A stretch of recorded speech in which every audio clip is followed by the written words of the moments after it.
ബേദൻധാര law and news ചാനലിലേക്ക് മാന്യ പ്രേക്ഷകർക്ക് ഹൃദ്യമായ സ്വാഗതം. നാളെ നമ്മളിൽ ആര് വേണമെങ്കിലും അഭിമുഖീകരിക്കാൻ ഇടയുള്ള ഒരു വിഷയത്തിലേക്ക് നിങ്ങളുടെ ശ്രദ്ധയെ ഞാൻ ക്ഷണിക്കുകയാണ്. ഇത് സതീഷ് വാസവൻ, ചവറ നീണ്ടകര സ്വദേശിയാണ്. ഇദ്ദേഹം 5.5 വർഷത്തോളമായി ഹൃദ്രോഗത്തിന് ചികിത്സയിലായിരുന്നു. ഇരു വൃക്കകൾ കൂടി തകരാറിലായതോടെ ചികിത്സയും ജീവിതവും വഴിമുട്ടിയ അവസ്ഥയിലാണ് സതീഷ് വാസവനും കുടുംബവും. ഭാര്യയും 17 വയസ്സുള്ള മകളും അടങ്ങുന്നതാണ് സതീഷ് വാസവന്റെ കുടുംബം. ആഴ്ചയിൽ 3 ദിവസം ഡയാലിസിസ്. ഒരു ഡയാലിസിസിന് 2000 രൂപ വീതമാണ് ചിലവ്.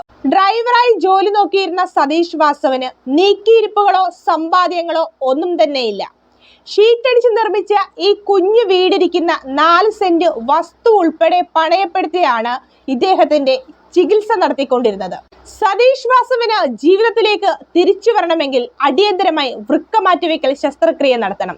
35 ലക്ഷത്തോളം വരുന്ന ചികിത്സാ ചിലവ് താങ്ങാൻ കുടുംബത്തിന് യാതൊരുവിധ നിവൃത്തിയുമില്ലാത്തതിനാൽ ചികിത്സയ്ക്കായി സുമനസ്സുകളുടെ സഹായം തേടുകയാണ്. കൊല്ലം ജില്ലയിൽ ചവറ നീണ്ടകര ഗ്രാമപഞ്ചായത്ത് 5-ാം വാർഡിൽ ഇടത്തുരുത്ത് പുതുവലിൽ സതീഷ് വാസവനും കുടുംബവുമാണ് ചികിത്സാ സഹായം തേടുന്നത്.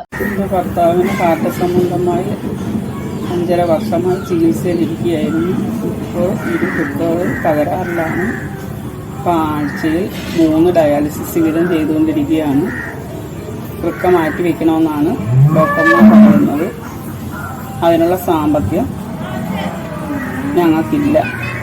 ഇദ്ദേഹത്തിന്റെ ജീവൻ ഇന്ന് ഉദാരമതികളായ നിങ്ങൾ ഓരോരുത്തരുടെയും കൈകളിലാണ്. ഇദ്ദേഹത്തിന്റെ ചികിത്സയ്ക്കായി നിങ്ങളാൽ കഴിയുന്ന വിധം സാമ്പത്തിക സഹായം നൽകണമെന്ന് ശ്രീ സതീഷ് വാസവന്റെ കുടുംബത്തോട് ചേർന്ന് നിന്നുകൊണ്ട് അഭ്യർത്ഥിക്കുകയാണ്.